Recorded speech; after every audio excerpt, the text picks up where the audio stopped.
A week before my son's wedding, I overheard my family planning to use me as a babysitter for a crowd of about 15 children during the entire reception. So, I changed my plans. On the day of the wedding, my son called me frantic, "Where are you?" I just laughed and told them not to wait for me, or the buffet I had promised to prepare. My name is Charlotte Fitzgerald. I'm 72 years old, and I never thought that at my age I would have to teach my own family such a hard lesson. For months, I had been preparing for my son Marcus's perfect wedding. I had promised to take care of the entire buffet because I wanted to save them money. I calculated that it would cost me around $3,000 for all the ingredients, but I was going to do it with love. I had also offered to decorate the reception hall, make the centerpieces, and coordinate with the vendors. It was my gift to them, my way of showing how much I loved my son and how happy I was that he had found love again. Tiffany seemed like the perfect daughter-in-law when Marcus introduced her to me 2 years ago. She was always very polite. She called me Ms. Charlotte with respect. She brought me flowers when she came to my house and offered to help in the kitchen.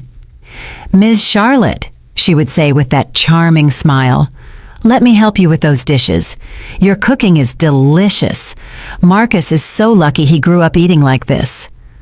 Marcus was so happy, and after years of being a widower, seeing him in love again filled my heart with joy. I was in my kitchen on a Tuesday afternoon, making the final shopping list for the buffet, when I heard voices on the patio. My son, Marcus, was on the phone with someone from work, and Tiffany was talking to her sister Audrey, who had come to visit from out of town. At first, I didn't pay attention. I was focused on calculating how many pounds of meat I would need to feed 150 guests, how many salads to prepare, and how many desserts. But then I heard my name, and something in Tiffany's tone made me stop. I quietly moved closer to the kitchen window that overlooked the patio, staying hidden behind the curtain. "Look, Audrey, I have everything perfectly organized for the kids at the wedding," Tiffany said, with that sweet voice she always used with me. "Marcus's mom is going to watch them during the whole party. There are about 15 kids from our guests, from babies to teenagers, but she's totally used to it. This way, we adults can enjoy ourselves without any annoying interruptions." Audrey laughed loudly and replied, "That's so smart, sis. The old lady is going to take care of all those screaming brats while you guys dance, drink, and have fun. Perfect. That way they don't bother us during the ceremony or ruin the reception photos." "Exactly," Tiffany continued, and her voice sounded different, colder.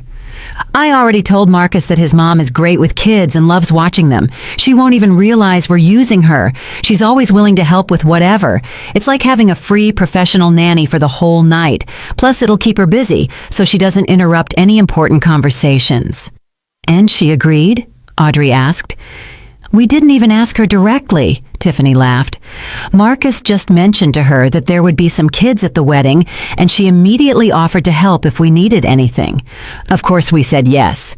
She's perfect for the job. She has experience, and she's not going to charge us a thing." I felt like I had been slapped in the face. There I was in my kitchen, my hands covered in flour from making cookies for their wedding, spending my money, my time, and my energy to make their day perfect, while they were planning to use me as a free domestic worker without even asking. "The best part," Tiffany continued, "is that since she'll be busy with the kids all night, she won't be able to eat much of the buffet she's preparing. More food for the important guests." They both laughed as if they had made the funniest joke in the world. My heart was pounding so hard, I thought they would hear it. 72 years of life, raising children, watching grandchildren, always putting family first. And this was how they repaid me. As if I were a servant, available 24 hours a day. I stood there behind the curtain, feeling the anger rise from my feet to my head. But it wasn't just anger.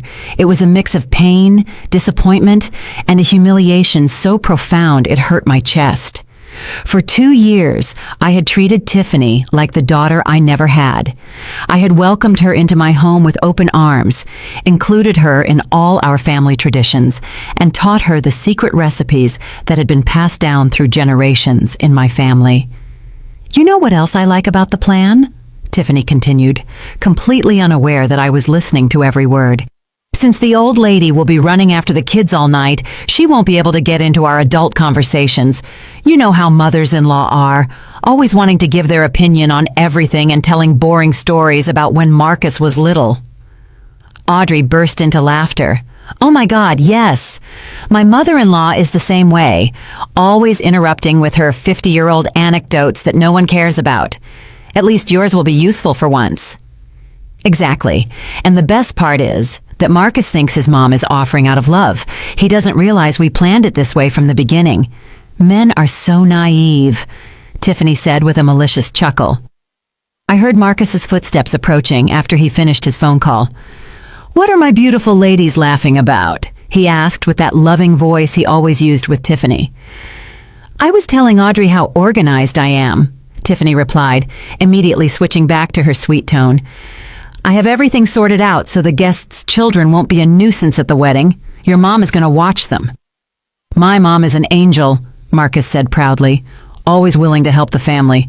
It's incredible how she still has the energy to run after kids at her age. Yeah, it's very convenient to have a mother-in-law like that, Tiffany murmured, but Marcus didn't catch the sarcasm in her voice. I walked away from the window, feeling nauseous. I couldn't believe what I had just heard. This woman who had acted like the perfect daughter-in-law for 2 years, who had made me feel loved and respected, who had even called me Mom on special occasions, actually saw me as a free employee and a nuisance. I went up to my room, my legs trembling. I sat on the edge of my bed, the same one where I had slept next to my husband for 30 years before cancer took him. I looked at the family photos on my nightstand. Marcus graduating from college, his first communion, our vacations at the beach when he was a boy. I had dedicated my entire life to being the best mother I could be. And now that I thought I was getting a daughter, I discovered I was just a useful tool. Over the next few days, I acted as if nothing had happened. When Marcus called to ask about the wedding preparations, I answered normally. Yes, son, everything is perfect. The buffet is going to be delicious. When Tiffany came to visit and said, Ms. Charlotte, don't worry too much about the wedding. Try to relax and enjoy yourself. I smiled and nodded. Of course, sweetie. I'm so excited. But inside, a plan was taking shape. If they wanted to play dirty, I could play too. After all, I had lived for 72 years. I had raised a child on my own after being widowed. I had run a family business and survived things they couldn't even imagine. I wasn't going to let them treat me like a servant right under my nose. On Wednesday morning, 3 days after I had overheard that conversation, I called my best friend Loretta. We had known each other for over 40 years and had always been confidants. Lo, I need to tell you something, and then I need you to help me with a plan, I said without preamble. Oh, Charlotte, from the sound of your voice, I already know someone made you mad. Tell me everything, Loretta replied, intrigued. I told her the whole story from the beginning, the conversation I had heard, how it made me feel, and how Tiffany had been acting with me for 2 years. Loretta listened in silence, and when I finished, she sighed deeply. Charlotte, that girl is a snake. How dare she talk about you like that after everything you've done for them? You've spent a fortune on that wedding. You've dedicated months to organizing it, and this is how they repay you? I know, Lo, but here's the good part. I have a plan, and I need your help. Name it. You know you can count on me for anything. I explained my idea step by step. Loretta got so excited she started clapping on the other end of the phone. Charlotte, you're a genius. That spoiled girl is going to get the surprise of her life. Count on me. I've got your back on this. On Thursday, I began to execute the first part of my plan. I called all the caterers I had hired for the buffet. Good morning, this is Charlotte Fitzgerald. I need to cancel all the orders for Saturday's wedding. Yes, I know it's last minute, but a family emergency came up. Some tried to charge me a cancellation fee, but I managed to cancel everything by paying only small penalties. Then I called the florist where I had ordered the extra arrangements I was going to gift them. Excuse me, I need to cancel the centerpieces for Saturday. No, I don't need them for another date. I just won't be needing them anymore. On Friday night, the day before the wedding, I packed a small suitcase. I put in clothes for 2 days, my medications, my favorite book, and some personal items. Marcus had called earlier to confirm that everything was ready. "Mom, how are the preparations? Do you need me to come help you with anything?" "No, son. Everything is perfect. Tomorrow is going to be a wonderful day," I replied with complete calmness. "Mom, you're the best. Tiffany and I don't know how to thank you for everything you've done for our wedding." "You don't have to thank me for anything, Marcus. Tomorrow, everything is going to go exactly as you planned." That night, I barely slept, but it wasn't from nerves. It was from the excitement of knowing I was finally going to get my dignity back. On Saturday morning, the wedding day, I woke up earlier than ever. It was 5 in the morning, and my eyes were wide open with an energy I hadn't felt in years. I took a shower, did my hair, and put on my favorite dress, the coral-colored one that I loved so much and that made me feel elegant. It wasn't the dress I had planned to wear to the wedding, but a special one I saved for important occasions, and this was definitely an important day. Loretta arrived at 7 on the dot, just as we had agreed. She had 2 suitcases and a conspiratorial smile that filled me with courage. "Ready for your day of freedom, Charlotte?" she asked, hugging me tight. "More than ready, Lo. I've been waiting for this moment for 2 years without even knowing it." We had booked a luxury spa 2 hours outside the city, a beautiful place with a lake view where we could completely relax. The plan included massages, facials, gourmet food, and a room with a jacuzzi. Everything I had saved for the wedding buffet, I was now going to spend on myself for the first time in decades. Before leaving, I wrote a letter that I left on the kitchen table, right where Marcus always sat when he came to visit. "Dear Marcus, by the time you read this letter, I'll be enjoying a well-deserved rest. For months, I prepared everything to make your wedding perfect. But yesterday, I found out that Tiffany and you had other plans for me. Apparently, my role in your special day was to be the free nanny for 15 children during the whole party, without anyone bothering to ask me if I wanted that job. Since the buffet I promised was also part of my unconsulted duties, I decided to cancel everything. I hope you find a quick solution. I'll be back Sunday night. With love, but with dignity. Mom." While Loretta loaded the suitcases into the car, I took one last look around my house. I looked at the kitchen where I had planned to cook all night for the buffet, the dining room where I had been organizing the centerpieces, the living room where I had tried different flower arrangements. All of that had been done with love, but that love had been misinterpreted as obligation. "Charlotte, are you sure about this?" Loretta asked me when I got in the car. "Because once we start, there's no turning back. Lo, I'm 72 years old. If I don't stand up for myself now, when will I?" "Start the car." The drive to the spa was liberating.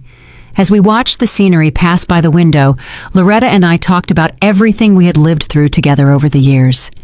"Remember when our kids were little and we thought the biggest problems were that they didn't want to eat their vegetables?" Loretta laughed. "I miss those simple problems," I replied.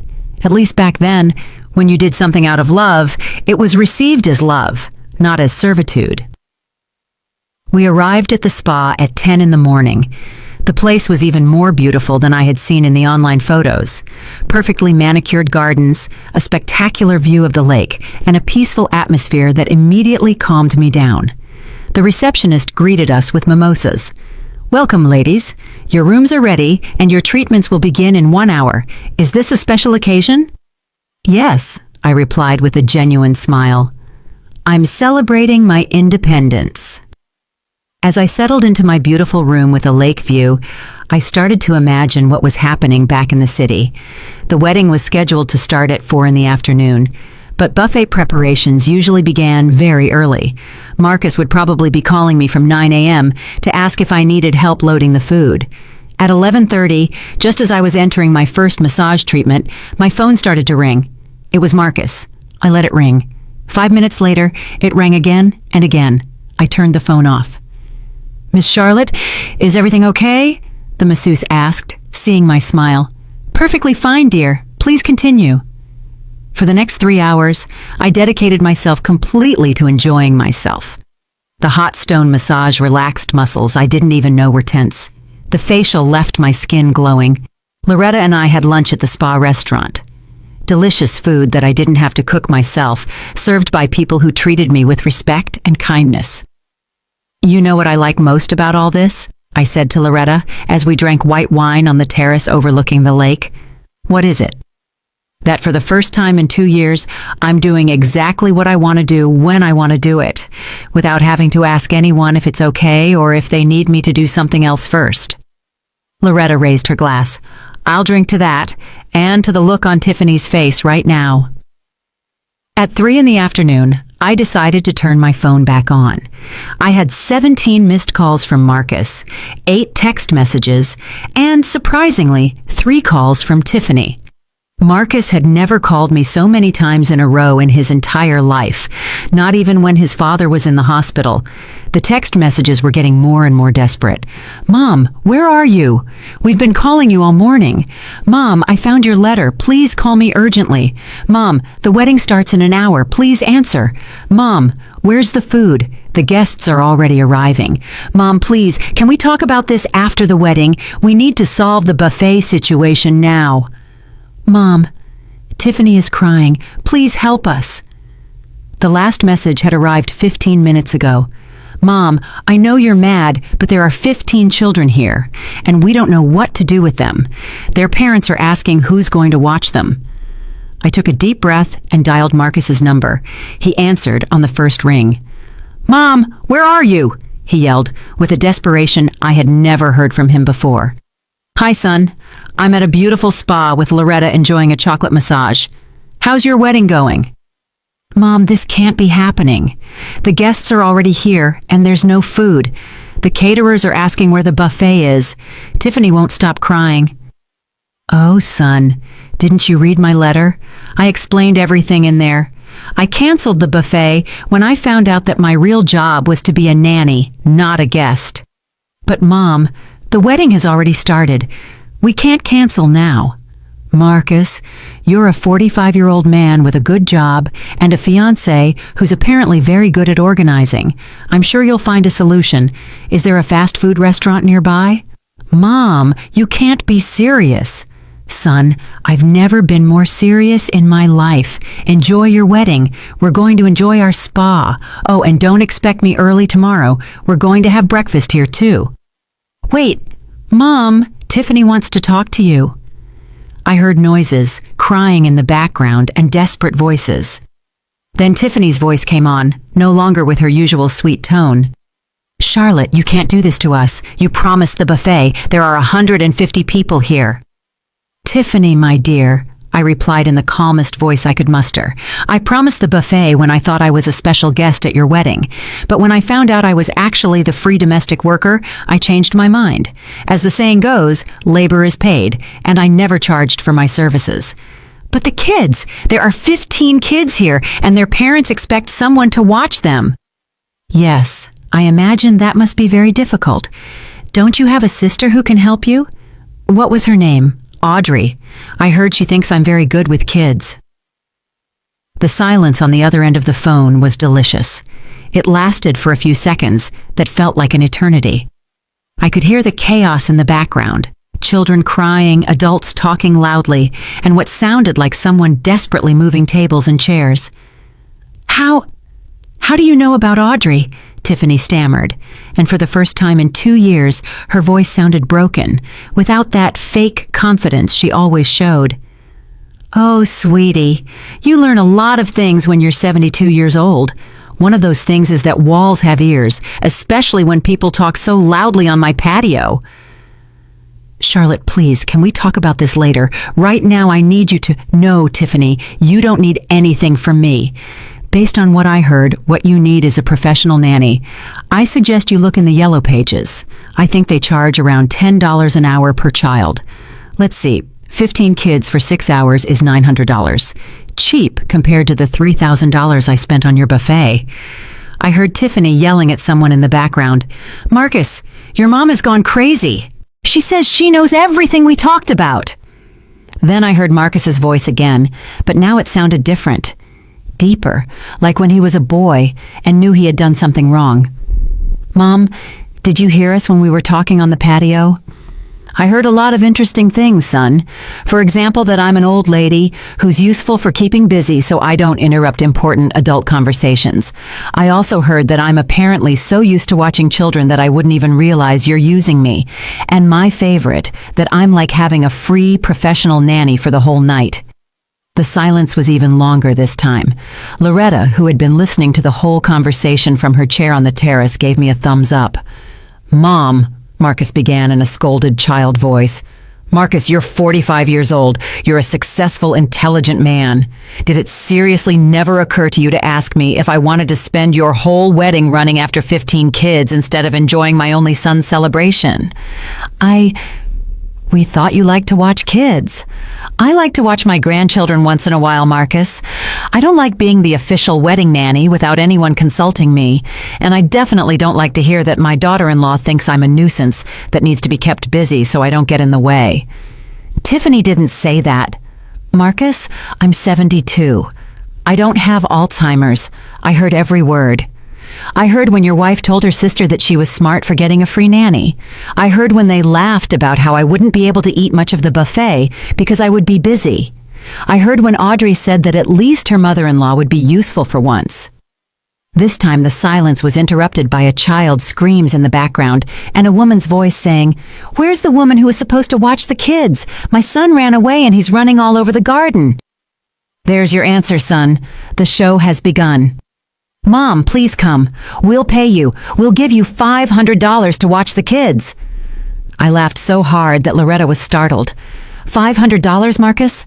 5 minutes ago, it was a family favor I was supposed to do out of love. And now that you've realized I'm not as dumb as you thought, you want to pay me $500 to ruin my coral dress running after kids I don't even know?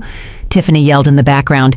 "Charlotte, there's not enough money in the world for me to go to that wedding now, but I'm going to give you some free advice. Next time you plan on using someone as an employee, ask them first. It's polite." $2,000! Marcus yelled, and now he sounded completely desperate. "Marcus, my son, listen to me carefully.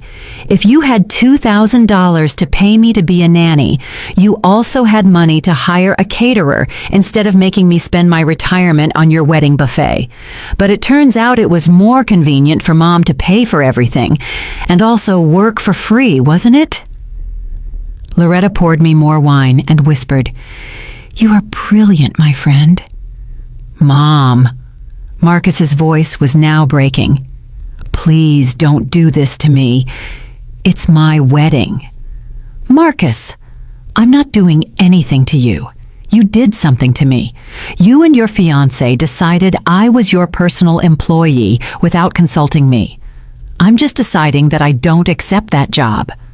But we can't get a caterer at this hour. The guests are going to be hungry." "You know what, son? That's called planning. When you organize a wedding, you're supposed to make sure you have food and a nanny. You assumed you had both for free, but you were wrong.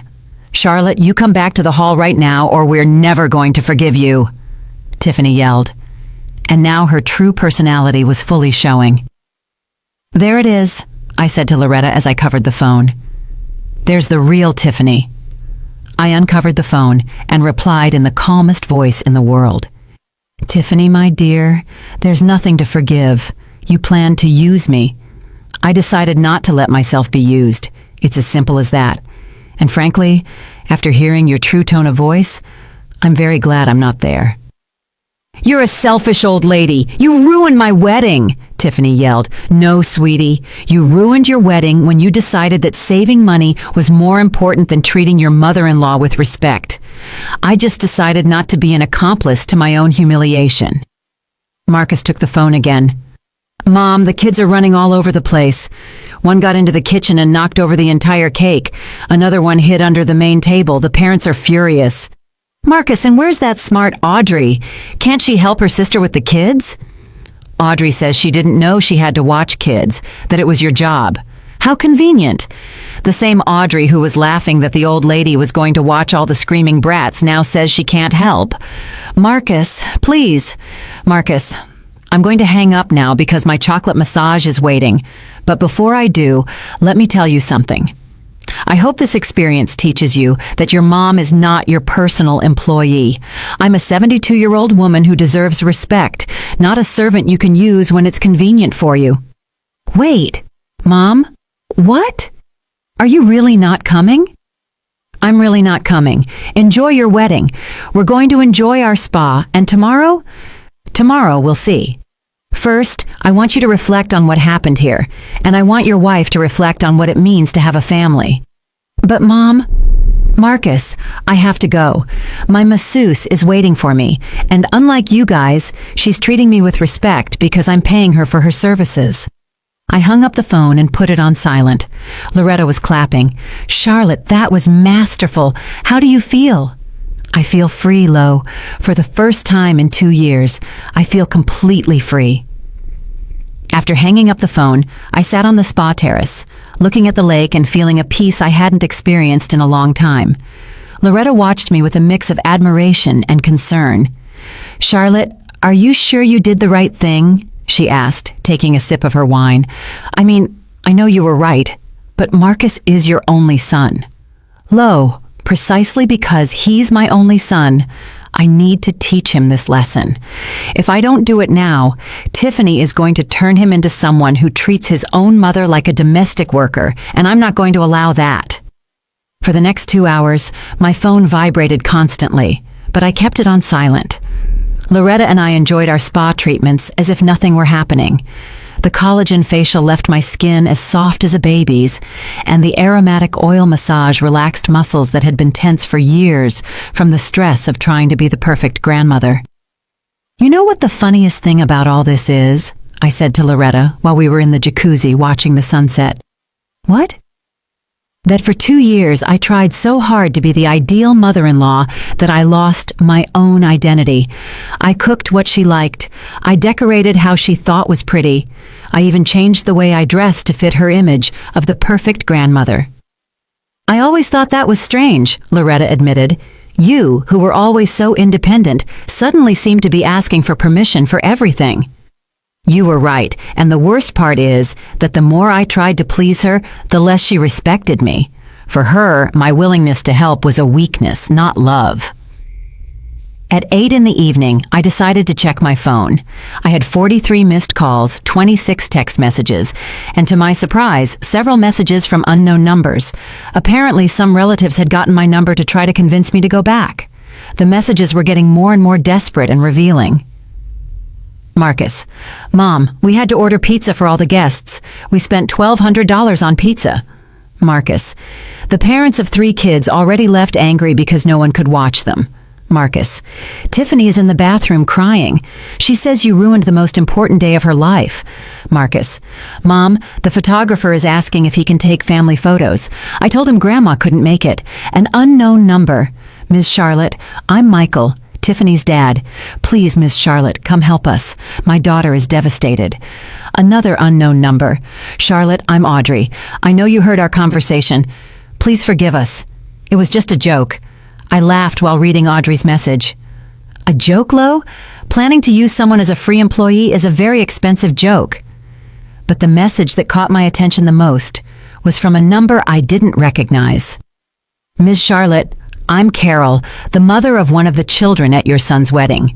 I wanted to tell you that several parents and I are very upset because they told us someone was watching the kids, and it turns out there's no one. Some of us already left. What they did to you is not right. Look at this, Lo." I showed the message to Loretta. "Apparently, I'm not the only one who thinks what they did was wrong." "Of course not. Any decent person would realize that treating the groom's mother like that is unacceptable." At 9 in the evening, as we were having dinner in the spa's elegant restaurant, my phone rang again. This time, it was a number I did recognize. My sister-in-law, Elena, my late husband's sister. "Charlotte, what's going on? Marcus called me crying, saying you didn't go to his wedding." Elena had always been direct and honest with me.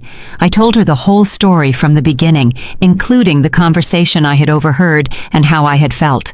"Charlotte, you did the right thing," she said without a moment's hesitation. If my brother were alive, he would have gone to find Marcus himself to teach him a lesson. No one treats his mother like that, especially after everything you've done for that family. Do you really think I did the right thing, Elena? Charlotte, I've known Marcus since he was born. He's a good kid, but that woman has him completely manipulated. It was time for someone to open his eyes. And if that someone had to be you, his own mother, then so be it. Elena told me that other relatives had already found out what had happened because Marcus had been calling everyone asking for help. Most people are on your side, Charlotte. Your cousin, Rosa, says Tiffany always seemed fake to her, and your nephew Charles is furious with Marcus for treating you that way. After talking to Elena, I felt more confident in my decision. I wasn't being a cruel mother. I was being a mother who respects herself and teaches her son to do the same. At 10 in the evening, Loretta and I retired to our rooms. I had a beautiful suite with a private terrace overlooking the lake. I put on my most comfortable nightgown, poured myself a glass of wine from the bottle in the mini fridge, and sat on the terrace to look at the stars. My phone kept vibrating constantly, but it no longer bothered me. Every vibration was a confirmation that I had made the right decision. If Marcus and Tiffany were truly sorry for what they had done, they would have sent a message sincerely apologizing instead of continuing to try to manipulate me to solve their problem. Finally, at 11 at night, I decided to read all the messages that had arrived in the last 3 hours. Marcus: Mom, the wedding is over. It was a total disaster. Marcus: the kids broke 2 centerpieces and stained a guest's dress. Marcus: Tiffany's sister had to watch some of the kids and she's furious with us. Marcus: Tiffany says she won't forgive me for my mom ruining her wedding. Marcus: Mom, why are you doing this to me? I thought you loved me. That last message hurt my heart, but it also confirmed that Marcus still didn't understand anything. It wasn't about love, it was about respect. I could love my son with all my heart and at the same time refuse to allow him to disrespect me. I decided to respond to only that last message. Marcus, it's precisely because I love you that I won't allow you to treat me like an employee. A son who loves his mother doesn't plan to use her without consulting her. A son who loves his mother doesn't allow his wife to make fun of her. I love you, but I also love myself, and it was time for you to know that. The response came immediately. Marcus: Mom, Tiffany is saying maybe it's better if we move to another city. She says she can't live in the same place as someone who ruined her wedding. I read that message 3 times before responding.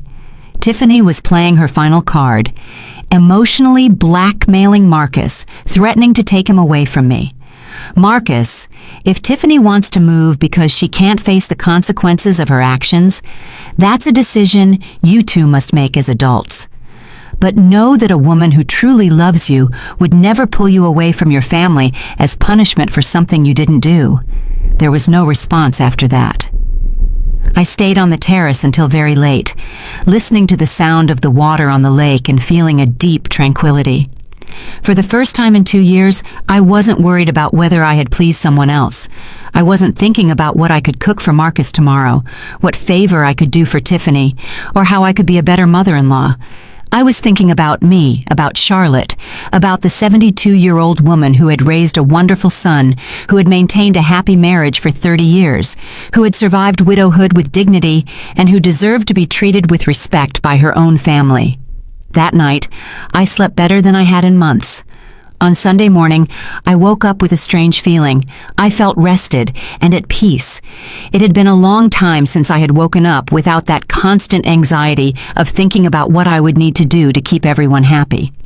Loretta and I had agreed to meet for breakfast at 9, but I was already awake at 7, enjoying the silence and the view of the lake from my terrace. My phone had remained silent all night, which seemed more significant to me than all the desperate messages from the day before. Either Marcus had finally gotten the message, or he was so angry that he had decided not to talk to me anymore. Both options seemed better to me than continuing to receive messages trying to manipulate me. When Loretta and I met at the spa restaurant for breakfast, she looked at me with curiosity. "You look different, Charlotte. Lighter." "I feel different, Lo." It's as if I had been carrying a huge weight on my shoulders for 2 years and had finally taken it off. We ordered a full breakfast with fresh fruit, yogurt, pancakes, and coffee. While we ate, we talked about everything but the wedding. We talked about our plans for the coming months, about the books we wanted to read, about trips we had dreamed of taking but always postponed to be available for our family's needs. "You know what, Lo? I think we're going to take that trip to Europe we've always planned." "Seriously? You're not going to wait to see if Marcus and Tiffany need you to watch their future kids?" "Marcus is 45 years old. If he decides to have kids, he can hire a nanny like all normal people do. I'll be available as a grandma, not as a domestic worker." After breakfast, we decided to extend our stay a little longer. We booked the private jacuzzi for 2 more hours and spent the morning completely relaxing. It was the first time in years that I had spent so much time thinking only about my own well-being. At noon, as we were packing our things to go back, I decided to turn on my phone again. I had 3 new messages, all from Marcus, sent in the early morning. Marcus: "Mom, Tiffany and I talked all night. She's very hurt, but she admits that maybe we didn't treat you well. Can we talk when you get back?" The messages were different, less desperate, more reflective. But I also noticed something important. There was no real apology, just an admission that maybe they hadn't treated me well. Maybe wasn't enough for what had happened. I decided not to answer yet. I wanted to get home, settle into my own bed, and think carefully about what I wanted to say and how I wanted to say it. The trip back was quiet. Loretta and I talked about what this weekend had meant to me. You know what's the most important thing I learned, Lo? That you can love your family and set boundaries at the same time. For all these years, I thought that loving meant saying yes to everything. But now I understand that sometimes loving means saying no. "That's a lesson that many women of our generation need to learn," Loretta replied. "We were raised to believe that our worth depended on how much we sacrificed for others." I arrived home at 5 in the afternoon.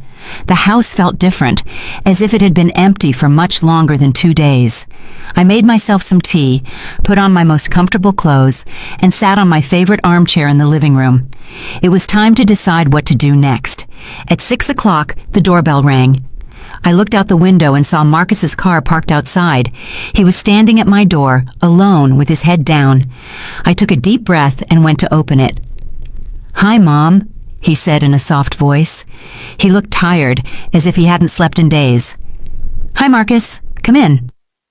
We sat in the living room, him on the sofa, and me in my armchair.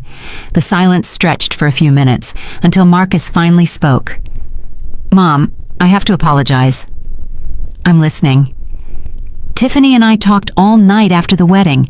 At first, she was furious with you, but when I told her exactly what you had overheard, she realized how bad everything she had said sounded."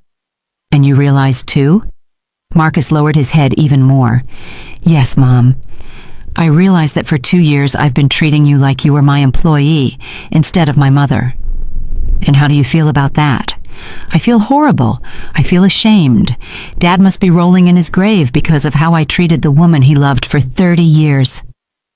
That mention of his father touched my heart, but I maintained my composure.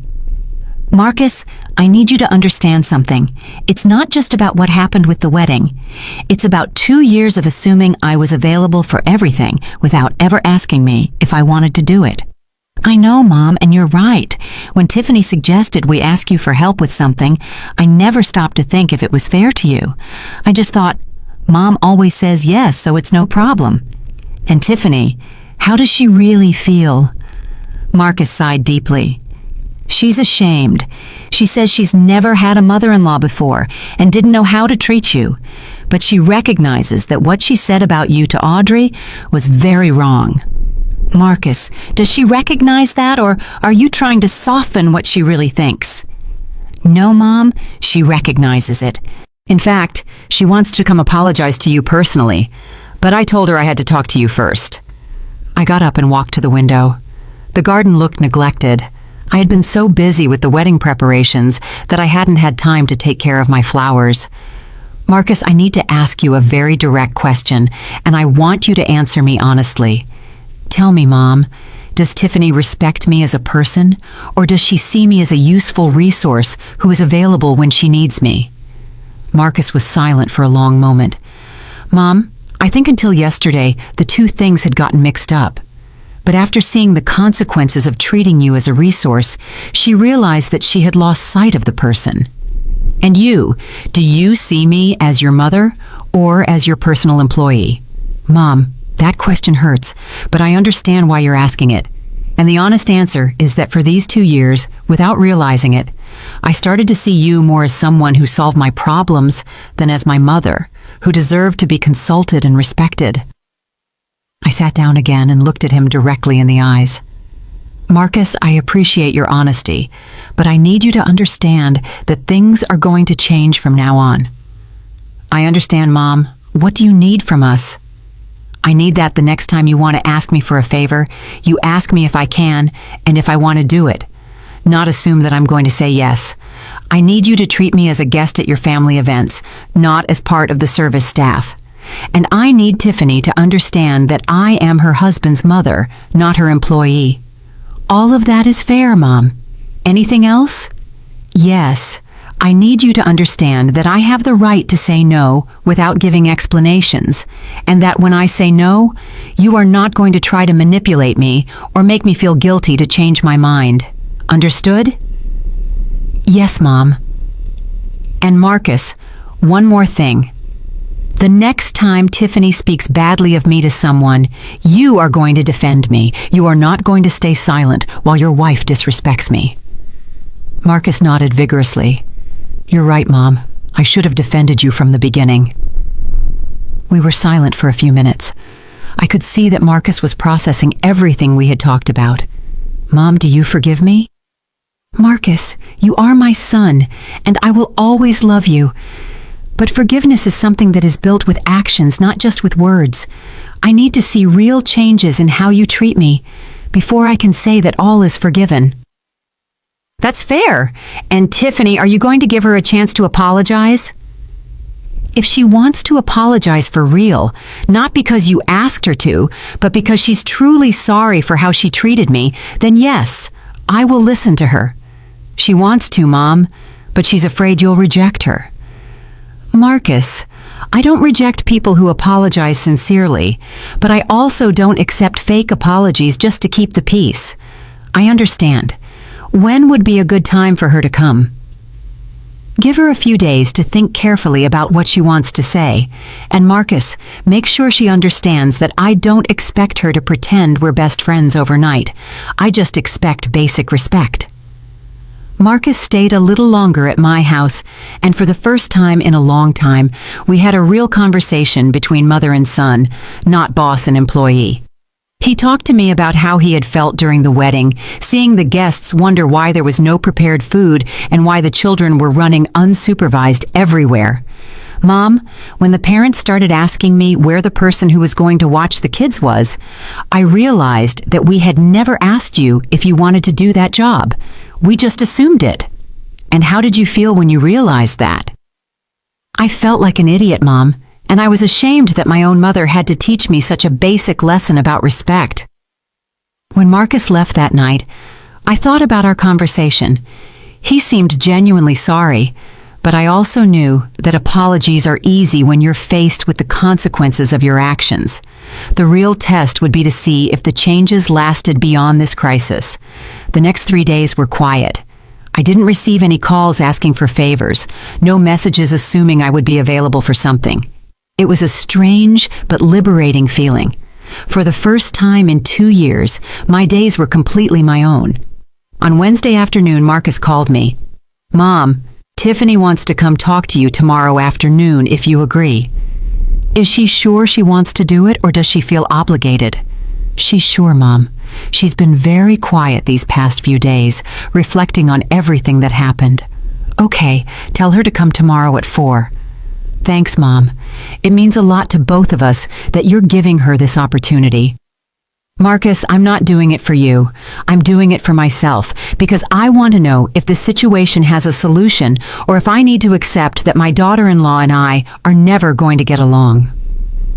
On Thursday at 4 on the dot, the doorbell rang. When I opened the door, I was surprised to see Tiffany. She looked completely different from how I had always seen her. She wasn't wearing makeup. Her hair was pulled back in a simple ponytail, and she was dressed in jeans and a simple blouse. But the most notable thing was her expression. She no longer had that perfect smile she always showed. She looked vulnerable, almost fragile. "Hi, Ms. Charlotte," she said in a soft voice. "Thank you for seeing me. Come in, Tiffany. Sit wherever you want." She sat on the edge of the sofa, as if she were ready to run out at any moment. I sat in my armchair and waited for her to speak. "I don't know where to start," she admitted after a few minutes of silence. "Start wherever you feel comfortable." "Ms. Charlotte, I want to apologize for everything I said about you.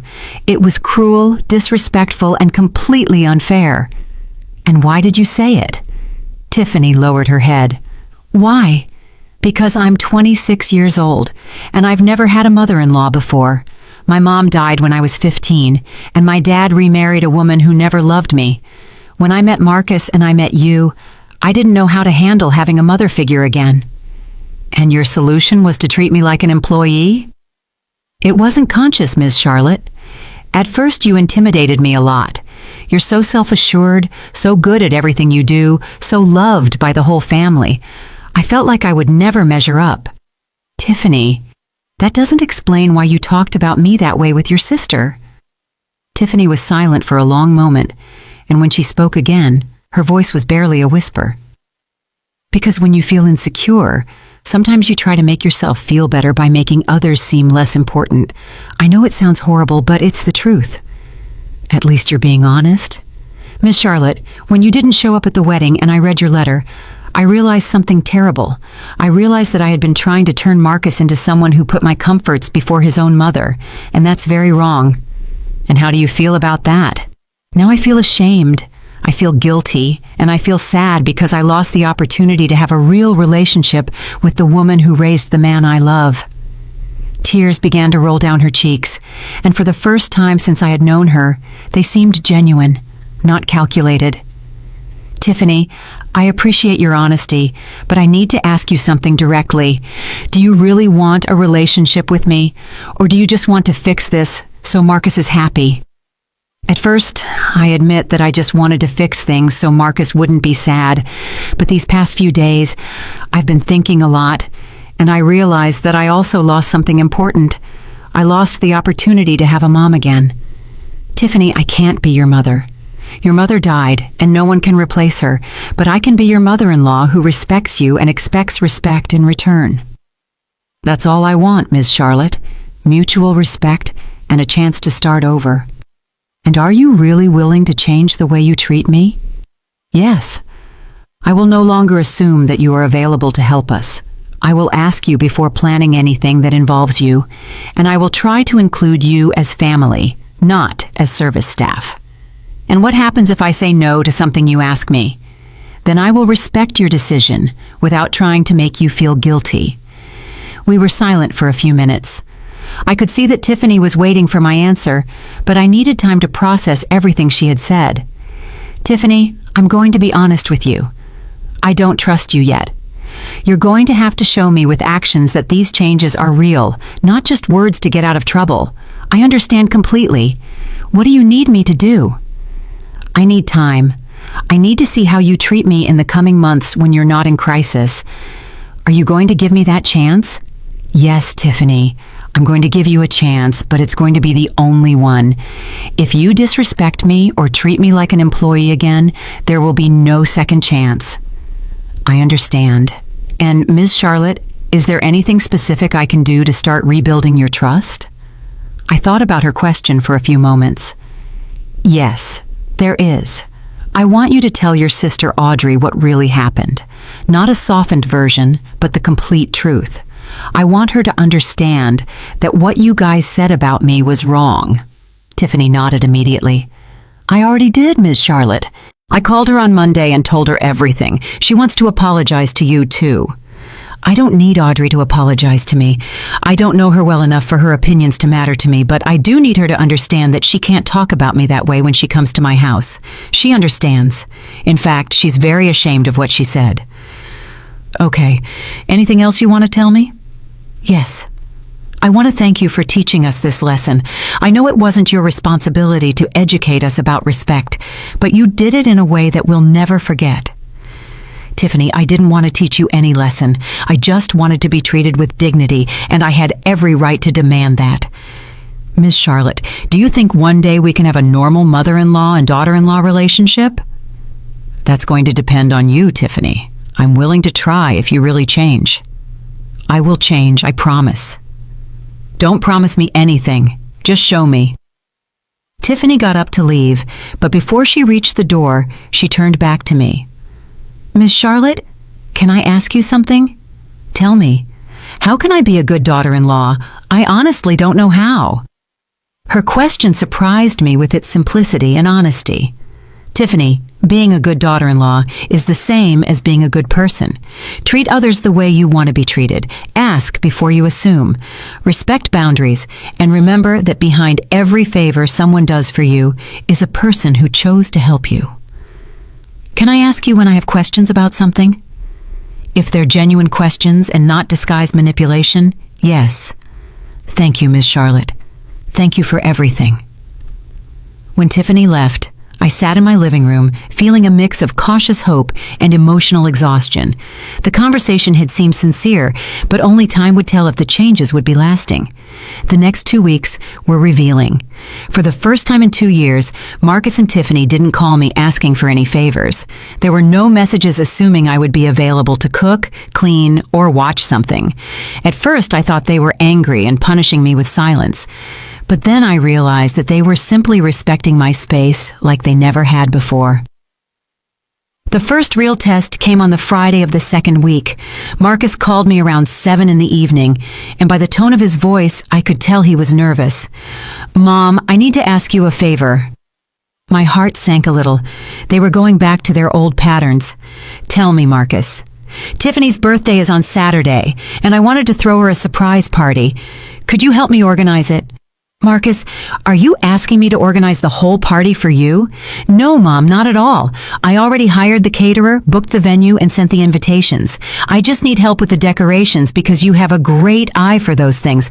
But obviously, I'll pay you for your time and your ideas. I was surprised. Marcus had done most of the work himself. He was just asking me for specific help with something he knew I was good at and was offering to pay me. Marcus, you don't need to pay me for helping with the decorations. That's something I can do as a gift for Tiffany, but I appreciate that you asked instead of assuming. You would really help me? Of course. It seems like a very sweet gesture on your part. Thanks, Mom. And if at any point you feel it's too much work, just tell me, and I'll hire someone else. Okay, son. That conversation confirmed that the changes were real. Marcus had learned to plan his own events, not to assume my availability, and to offer compensation for my time. But more importantly, he had learned to give me an out without making me feel guilty. The Saturday of Tiffany's birthday party was a complete revelation.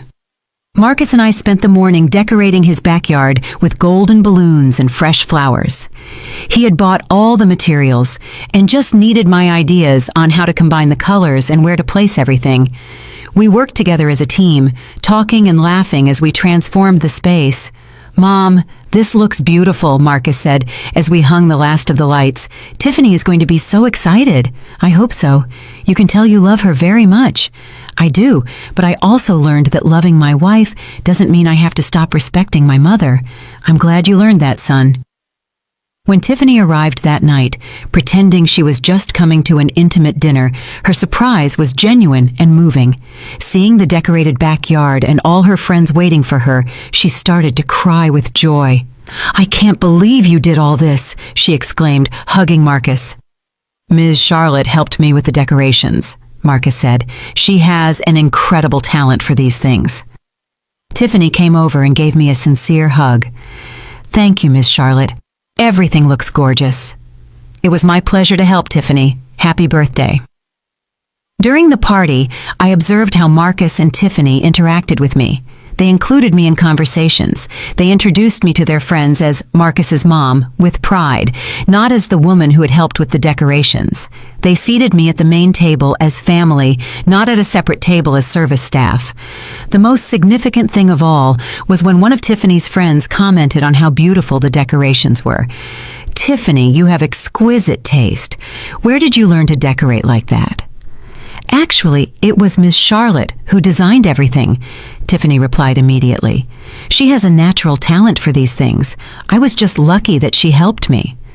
Instead of taking credit for my work, Tiffany gave it to me completely. It was a small but significant change that showed me she had truly understood the lesson. 2 months after the disastrous wedding, I received a call I wasn't expecting. It was Carol, the mother who had sent me that text message during the wedding. "Miss Charlotte, I hope you remember me. I'm Carol, the mom of one of the kids from your son's wedding." "Of course I remember you, Carol. How are you?" "I'm good, thanks. I'm calling because I wanted to tell you something." "Do you remember Michael, Tiffany's dad?" "Yes." "What about him?" "It turns out he and I met at the wedding when we were all trying to control our unsupervised kids. We started talking about what had happened with you, and we both agreed that what they did to you was very wrong. And well, we've been dating ever since, and he's told me more details about the situation. I wanted you to know that he also lectured Tiffany about how they treated you." I laughed softly. "Seriously? Tiffany's dad defended me?" "Yes, and pretty strongly. He told Tiffany that you had been incredibly generous preparing the buffet, and that using you as a nanny without consulting you was unacceptable. He says he felt very ashamed when he found out the whole story." "I'm glad to know that, Carol." "Miss Charlotte, all of us parents who were at that wedding were very impressed with what you did. Not many people your age would have the courage to stand up for themselves like that. Sometimes you have to defend yourself no matter your age." "Exactly. And we wanted you to know that we respect you a lot for that." That call filled me with unexpected satisfaction. Not only had I defended my dignity with my own family, but my example had resonated with other people who had witnessed the situation.